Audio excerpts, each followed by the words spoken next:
तो कैसे हैं आप सभी। तो आप लोग का हमारे YouTube channel Amit science classes में स्वागत है। आज हम लोग बहुत ही महत्वपूर्ण टॉपिक का वर्णन करने जा रहे हैं जिसका नाम है अंतःस्रावी ग्रंथि। और यहाँ से आपका क्लास 10th में तो क्वेश्चन पूछे ही जाते हैं और आने वाले जो भी कंपटीशन के एग्ज़ाम है तो हाँ इसमें से एक नए क्वेश्चन अवश्य ही रहते हैं। तो आप लोग अवश्य देखेंगे हमारे वीडियो को और हमारे फेसबुक पेज को भी फॉलो कर लें। अगर हमारी आपको वीडियो अच्छी लग रही है तो इस तरह का वीडियो आपको पाने के लिए आपको हमारे फेसबुक पेज को फॉलो करना होगा। तो जो भी हमारे चैनल पर पहली बार आए हैं तो वह अवश्य ही हमारे फेसबुक चैनल को फॉलो कर लेंगे। चलिए देखिए, तो हम लोग जानेंगे पहले यहाँ पर कि अंतःस्रावी ग्रंथि क्या होती है। अंतःस्रावी ग्रंथि जिसको हम लोग एंडोक्राइन ग्लैंड कहते हैं, तो यानी कि वे ग्रंथियाँ जिनमें क्या होती है, आपको नलिका नहीं होती, किसी प्रकार की नलिका नहीं पाई जाती है और जिसमें हार्मोन सीधे किसमें ब्लड में छोड़ी जाती है। यानी कि इस ग्रंथि से निकलने वाले जो हार्मोन होते हैं वो सीधे ब्लड में जाते हैं और यहाँ पर इसमें किसी भी तरह की नलिका या कह सकते नहीं पाई जाती है। ठीक है, तो इसलिए जो है इसको हम लोग क्या कहते हैं, अंतःस्रावी ग्रंथि कहते हैं।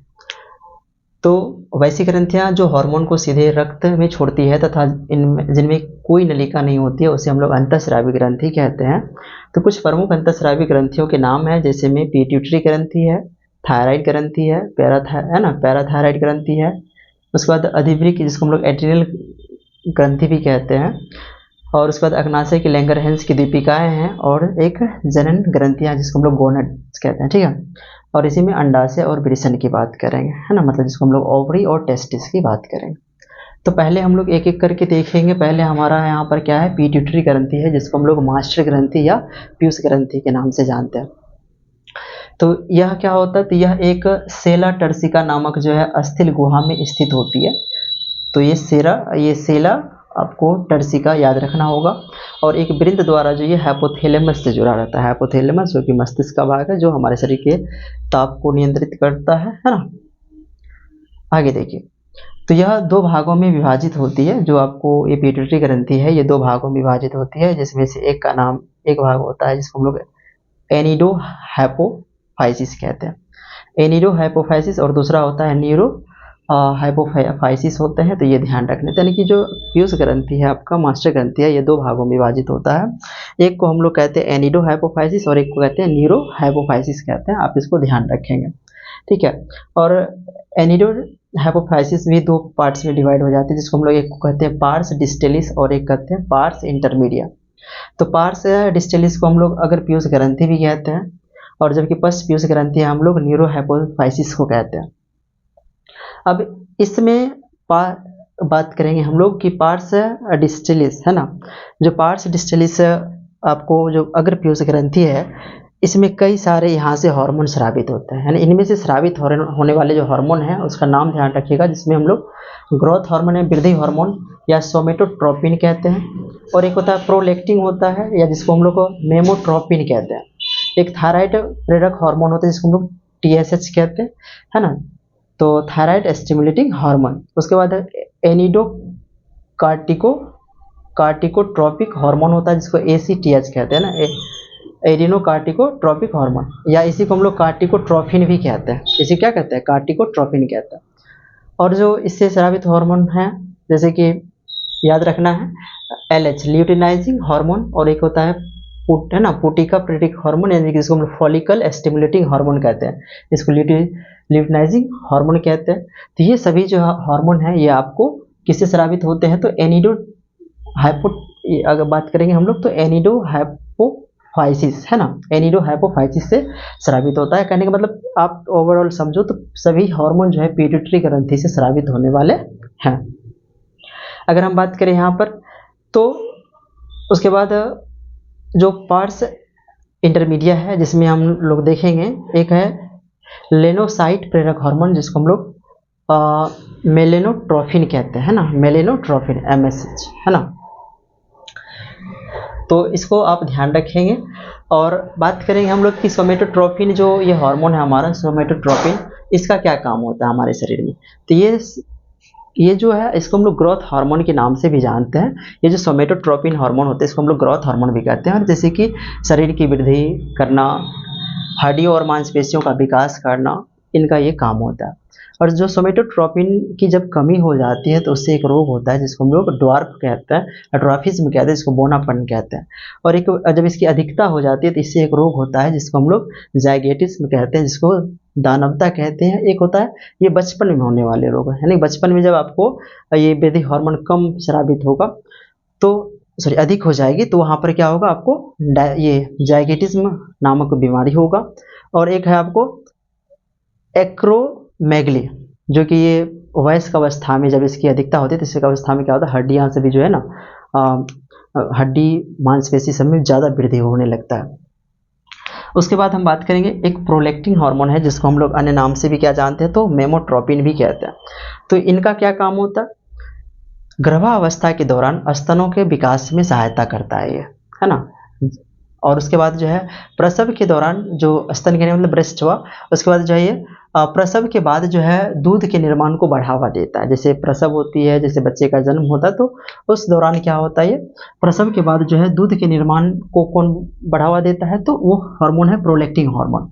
और इसके ठीक विपरीत एक हार्मोन है जिसका नाम है, कह सकते हैं कि ऑक्सीटोसिन। तो ऑक्सीटोसिन जो है ये दूध के बाहर निकलने में सहायता करता है। ये जो ऑक्सीटोसिन है ये दूध के बाहर निकलने में क्या करता है, सहायता करता है। जबकि दूध निर्माण में कौन भाग लेता है, तो प्रोलैक्टिन हार्मोन लेता है। और दूध के बाहर निकलने में सहायता कौन करता है, तो उसको हम लोग कहते हैं ऑक्सीटोसिन हार्मोन कहते हैं। ऑक्सीटोसिन हार्मोन को हम लोग बर्थ हार्मोन भी कहते हैं, इसको हम लोग लव हार्मोन भी कहते हैं। तो किस हार्मोन का क्वेश्चन पूछे जाए, किस हार्मोन को लव हार्मोन के नाम से भी जानते हैं, तो हम लोग कहेंगे ऑक्सीटोसिन हार्मोन को कहा जाता है।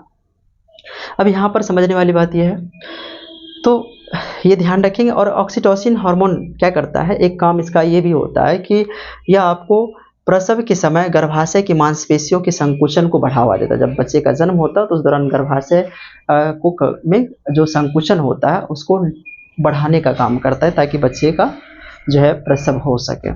उसके बाद जैसे माँ अपने बच्चे को गले लगाते हैं, उसको चूमते हैं, तो ये सब किस हार्मोन की स्राव के कारण होता है ऐसा, तो आपको ऑक्सीटोसिन हार्मोन के कारण होता है, इसको आप ध्यान रखेंगे।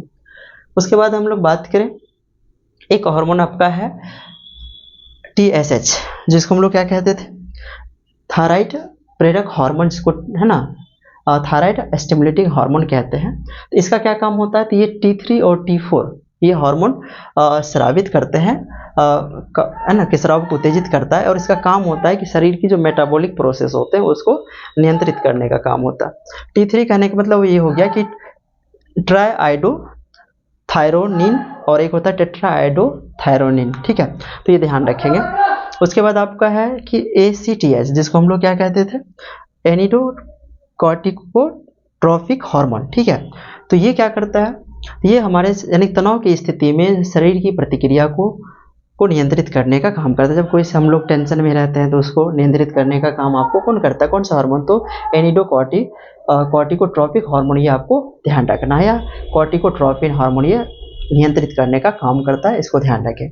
उसके बाद है ल्यूटिनाइजिंग हार्मोन, जिसको हम लोग LH हार्मोन के नाम से भी जानते हैं, LH कहते हैं।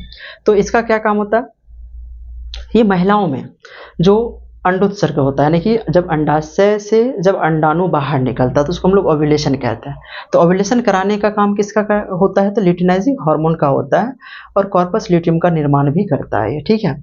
और उसके बाद हम लोग देखें तो ये प्रोजेस्टेरोन के हार्मोन के स्राव को बढ़ा देता है, यानी कि महिलाओं में जो एक हार्मोन स्रावित होता है जिसका नाम है प्रोजेस्टेरोन, है ना, ये क्या करता है, इसके स्राव को बढ़ा देता है। जबकि पुरुषों में हम बात करेंगे तो पुरुषों में क्या होता है, तो एक हार्मोन है जिसको हम लोग कहते हैं टेस्टोस्टेरोन हार्मोन, ये क्या करता है, तो पुरुषों में टेस्टोस्टेरोन हार्मोन के स्राव को बढ़ा देता है ये ल्यूटिनाइजिंग हार्मोन, और ये और प्रत्यक्ष रूप से कह सकते हैं कि शुक्राणु के निर्माण में भूमिका निभाता है, ठीक है। उसके बाद अगर हम बात करें, यहाँ पर एक आपका हार्मोन है जिसको हम लोग कहते हैं FSH फॉलिकल, जिसको FSH को हम लोग पुटिका प्रेरक हार्मोन या इसको फॉलिकल स्टिमुलेटिंग हार्मोन कहते हैं। ये क्या काम करता है, तो महिलाओं में ये अंडाणु को परिपक्व करता है।